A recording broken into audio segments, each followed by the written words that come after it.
अरे तुम्ही त्यांची तोंड काय बघताय? पेटवा.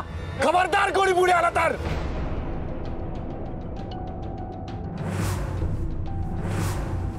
माझ्या बायकोच्या केसाला जरी धक्का लागला ना तरी इथे रक्ताचे सडे पडतील. लक्षात ठेवा.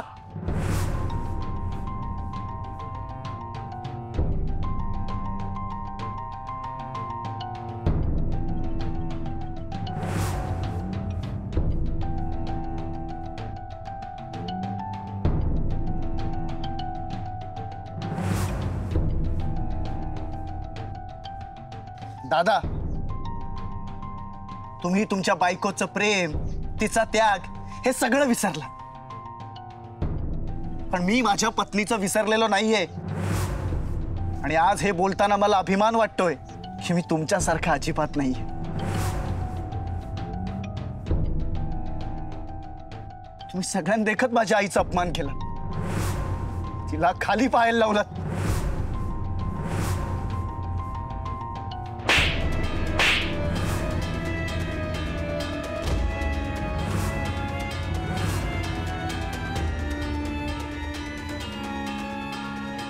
खबरदार, पुन्हा माझ्या नवऱ्याला हात लावला तर मला इसरावं लागन.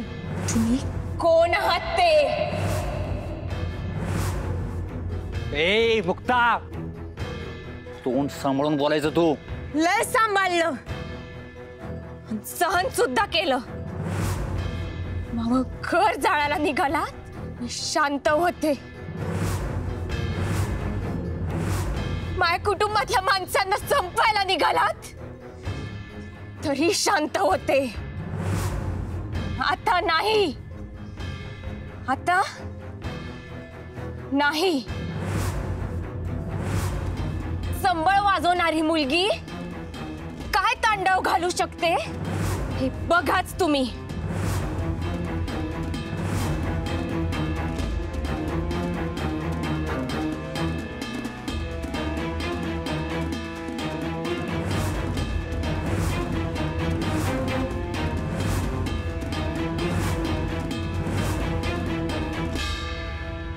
काय जाळून टाका.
बस करा. काय प्रकार आहे? मुक्ता सासरी चालली ना, तिची पाठवणी करायला आलोय आम्ही. कसली पाठवणी? लग्न झालं नाही मग पाठवणी कसली? आग लावा. रिपोर्टर आले, रिपोर्टर आले.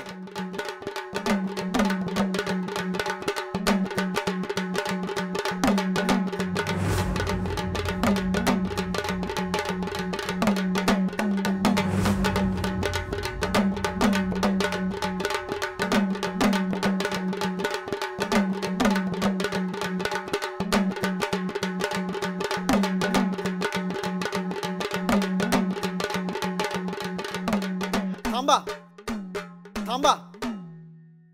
नमस्कार, मी सारंग नगरकर. आणि ह्यांना तुम्ही ओळखताच. अहमदनगरचे खूप सुप्रसिद्ध असे उद्योगपती रावसाहेब नगरकर. आणि हे यांच्या मुलाचं म्हणजेच माझं लग्न एका गरीब सामान्य संबळ वाजवणाऱ्या मुलीशी करून देणार आहेत. सो सामाजिक सुधारणेच्या दृष्टीने हे खूप मोठं पाऊल असणार आहे. प्लीज रावसाहेब. तुमच्या मुलाचे संबळ वादकाच्या मुलीशी लग्न करून दिल्याने कोणते सामाजिक बदल घडतील असं तुम्हाला वाटते?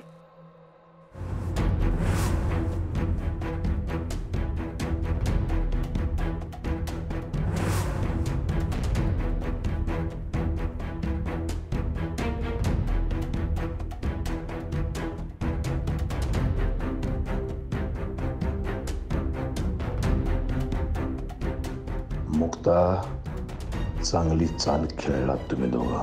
इथे जरी माझे हात बांधलेले असले तरी मी सोडणार नाही तुम्हाला. तुला मी संपवणारच, जिथे असशील तिथे, किंवा घरी आलीस तर घरी.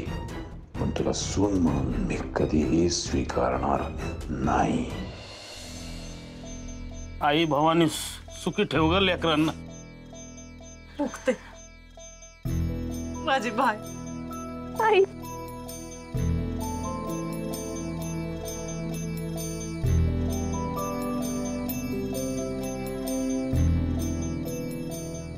काळजी घे.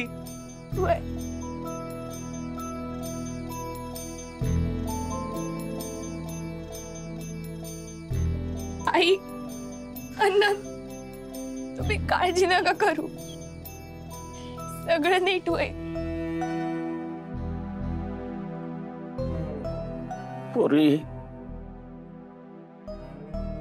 कशी काळजी करू नका म्हणते ग तू पोरी. काट्याच्या वाटेनं नांदायला चाललीस तू. तिथं तुझ्या स्वागताला असतील न फुलं न ढोल, असतील फक्त जळजळत्या नजरा आणि शब्दांच्या ठिणग्या. नुसत्या विचारानच काळीच चिरल्यागत होतंय माझं पोरी.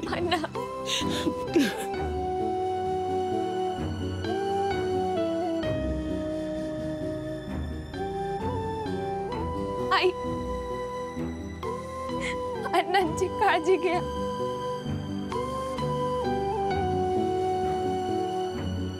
अण्णा, मी तुम्हाला वचन देतो, मुक्ताच्या केसाला पण धक्का लागू देणार नाही. तुम्ही आई वडिलांनी तिची जशी काळजी घेतली आहे ना, मी सुद्धा तिची तशीच काळजी घेईन. आणि एक दिवस नक्की येईल जेव्हा मुक्तावर फुलांची उधळण होईल.